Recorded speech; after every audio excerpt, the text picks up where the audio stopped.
I'm sure readers would be like quite curious. So we go to your bookstore and it's normally discounted from say retail price. How do you guys actually make money?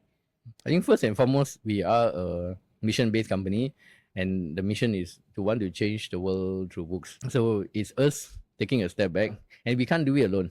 We need the support from publishers. We need the support from our partners. In certain countries, we have banks sponsoring us. We have even airlines sponsoring us. So many people coming, even governments together to achieve this mission. Publishers give us at a very low price and we sell it low. But the main thing that makes this whole ecosystem work is volume. We have to move books in volume.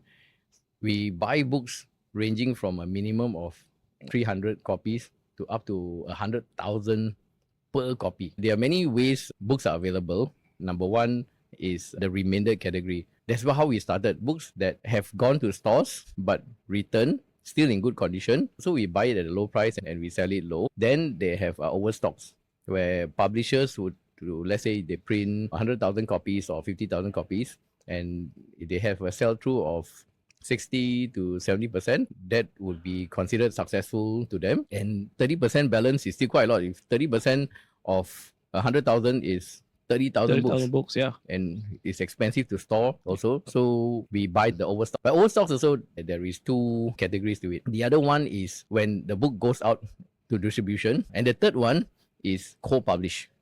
So that is now what we are doing, which is at a very later part of the business. We don't create new books. We go after the backlist, meaning that books that has been launched 6 months, a year after the launch date.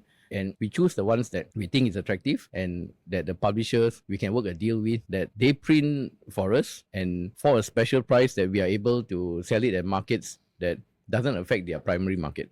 So the advantage that we have is that we are trying to sell books to markets that publishers do not have.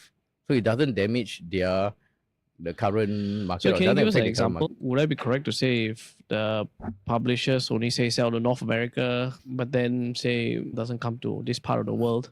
Is that how you all segregate by geography? If you look at Indonesia, for example, Indonesia has 280 million people. Right. It's a massive market for publishers, but publishers can't get into Indonesia because there's hardly enough bookstores there, and most of the bookstores do not sell English books. So this whole market is locked out to them, whereas we can expose this market to the publishers, and it really doesn't affect their market because they are hardly selling any of their books in this particular market. So they are very happy to be able to get the books out, seed the market. So we are helping the publishers seed the market, and when Indonesia becomes a first world country, they will be able to buy books at full price instead of a discounted price. Thank you for watching Behind the Biz. Now, if there are any businesses that you'd like to find out more about, tag and comment below.